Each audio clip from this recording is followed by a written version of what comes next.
ना करेंसी आपकी, ना उस करेंसी को लेकर जो डील होती है उसकी टेक्नोलॉजी आपकी, वो सब कुछ अमेरिका का। एक की ट्रंप की क्रिप्टो करेंसी और मस्क का इंटरनेट सर्विस, यानी ना करेंसी आपकी ना इंटरनेट आपका, तो बचेगा क्या? और क्या वाकई इस दौर में अमेरिका की करीबी या अमेरिका के साथ बड़े व्यापारिक समझौते की नींव जो है वो दरअसल क्रिप्टो करेंसी और इंटरनेट सर्विस पर आकर टिक गई है? क्योंकि इस वक्त अमेरिका में भारत के minister commerce industry minister Piyush Goyal मौजूद हैं। तो अमेरिका के साथ होने वाले संबंध भारत में क्या कमाल करेंगे, यह सिर्फ अभी कयास लगाए जा सकते हैं। ताकत चाहिए तो कीमत तो चुकानी पड़ेगी, और अगर ताकत इंपोर्ट की जा रही हो तो फिर इसकी एवज में बहुत कुछ देना पड़ जाता है। तब भारत के भीतर किसानों की स्थिति क्या होगी कोई नहीं जानता है। लेकिन बात अब एक कदम और आगे की हो गई है। भारत डिजिटल हो चला है, और डिजिटल के आश्रय डिजिटल इकोनॉमी की जरूरत क्या भारत को पड़ने लगेगी? और डिजिटल इकोनॉमी का जोर शोर अगर अमेरिका के जरिए उभर रहा है तो फिर आप उसे ना कैसे कहेंगे, जब वो आपके सबसे करीब का दोस्त हो, व्यापार को लेकर हो, टैरिफ को लेकर हो, और शायद संबंधों के आश्रय इस बीच चीन जिस लिहाज से पाकिस्तान के करीब है और खुले तौर पर ऐलान कर चुका है कि हर दृष्टि से वो पाकिस्तान की संप्रभुता और उसकी इंटीग्रिटी को लेकर अब इंफ्रास्ट्रक्चर के क्षेत्र में और कमोवेश अर्थव्यवस्था के हर क्षेत्र में साथ खड़ा होगा, तो फिर भारत के सामने विकल्प अमेरिका का ही बचेगा।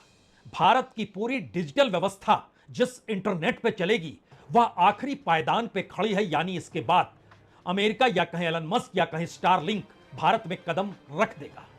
सब कुछ इसी दौर में हो रहा है, और इस दौर में भारत की अपनी अर्थव्यवस्था कुछ इस तर्ज पे डगमगाई है कि दुनिया के बाजार में जब प्राइवेटाइजेशन होता है तो जनता पर बोझ नहीं डाला जाता है, लेकिन भारत की परिस्थिति बिल्कुल उलट है। उसमें वसूली इतनी ज्यादा हो गई कि बीते दिनों वह दुगने से ज्यादा सरकार वसूलने लग गई, और उससे जो मुनाफा मिल रहा है वो सरकार के खजाने में उसकी अपनी रईसी पर चला जाता है। तो चलिए आज बातों को उलझाते नहीं हैं, सीधे स्पष्ट तौर पर सामने खड़े हो जाते हैं, और सवाल पहले अमेरिका का, उसके बाद इस देश के भीतर पड़ने वाले असर को लेकर। भारत और अमेरिका के बीच इस वक्त सबकी नजर एग्रीकल्चर के क्षेत्र को लेकर है, जो कि तकरीबन 6.6 बिलियन डॉलर का व्यापार दोनों देशों के बीच होता है। भारत अभी तक अमेरिकी एग्रीकल्चर प्रोडक्ट्स पर जो टैक्स लगाता था या टैरिफ लगाता था वो 37.7% था, और अमेरिका जो भारत के एग्रीकल्चर प्रोडक्ट्स पर टैक्स लगाता था वो 2.6% था। अब या तो दोनों जीरो होंगे या फिर दोनों एक बराबर होंगे। तो पहली स्थिति है। दूसरी परिस्थिति कहीं ज्यादा क्रूशियल है। क्रूशियल इसलिए है, बांग्लादेश में स्टारलिंक कल से शुरू हो गया। पाकिस्तान में पहलगाम की घटना के बाद क्रिप्टो करेंसी और खास तौर से अमेरिकी राष्ट्रपति ट्रंप और उनके परिवार की जो कंपनी है उसके जरिए समझौता पाकिस्तान की कंपनी ने कर लिया। स्टारलिंक भारत के भीतर आने को बेचैन है, एक आखिरी पायदान पर अटका हुआ है, और इन परिस्थिति में अगर क्रिप्टो करेंसी भी सहमति बन जाती है तो सोचिए, ना करेंसी आपकी, ना उस करेंसी को लेकर जो डील होती है उसकी टेक्नोलॉजी आपकी, वो सब कुछ अमेरिका का। और इस दौर में बैंकिंग सेक्टर बड़ा मायने रखता है, और बैंकिंग सेक्टर का ही भारत में यह कमाल है कि एक साल में उसने पिछले साल की तुलना में तकरीबन 3,500 करोड़ रुपए जनता से, यानी जो उसके ग्राहक हैं, उससे ज्यादा वसूल कर लिए।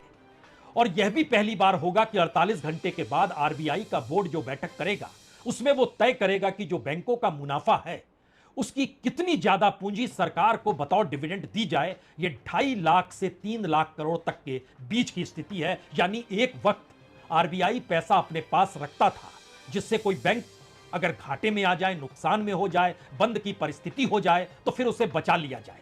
और खास तौर से भारतीय बैंकों पर दुनिया के बड़े प्राइवेट सेक्टर की नजर भी है, और भारत भी बेचने को तैयार है। लेकिन लौटिए दोबारा इस बात को लेकर, और इसकी शुरुआत चूंकि इस वक्त अमेरिका में भारत के commerce industry minister Piyush Goyal मौजूद हैं, मंत्री के साथ बैठक कर रहे हैं।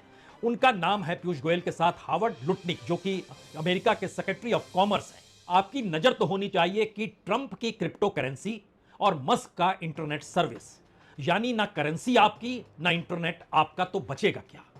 क्योंकि स्टारलिंक को भारत सरकार ने सब कुछ दे दिया है, डाटा लोकलाइजेशन दे दिया है, सुरक्षा की गारंटी दे दी है, स्पेक्ट्रम आवंटन कर दिया गया है, और अब भारत में स्टारलिंक की जो शुरुआत होगी उसमें सिर्फ अंतरिक्ष विभाग के तहत जो नोडल एजेंसी इन स्पेस से अब मंजूरी मिलनी है, जो माना जा रहा है कि हफ्ते भर के भीतर यह मिल जाएगी। यह कमाल अमेरिका कैसे भारत की भीतर इकोनॉमी को लेकर करेगा और आप पर क्या असर पड़ेगा, उसको और जानने से पहले यह समझ लीजिए, कल तक झगड़ा होता था मित्तल और अंबानी के बीच में, यानी जियो और एयरटेल के बीच में। अब दोनों स्टारलिंक के साथ खड़े हैं और स्टारलिंक का मतलब यह है कि अभी तक भारत जो क्रिप्टो करेंसी की दिशा में नहीं बढ़ रहा था, उसके पीछे अक्सर यह कारण अंतर्राष्ट्रीय मंच पर बताए जाते थे कि भारत में अभी भी इंटरनेट गांव में, पहाड़ी इलाकों में, सुदूर इलाकों में, जंगलों में तो है ही नहीं, तो हम डिजिटल इकोनॉमी पूरे देश में कैसे लागू कर सकते हैं। लेकिन स्टारलिंक की तो यह खासियत है, वो गांव हो, पहाड़ी क्षेत्र हो, जंगल हो, यानी लो अर्थ ऑर्बिट में जो छोटे सैटेलाइट्स के जो नेटवर्क होते हैं उसके माध्यम से इंटरनेट की हाई स्पीड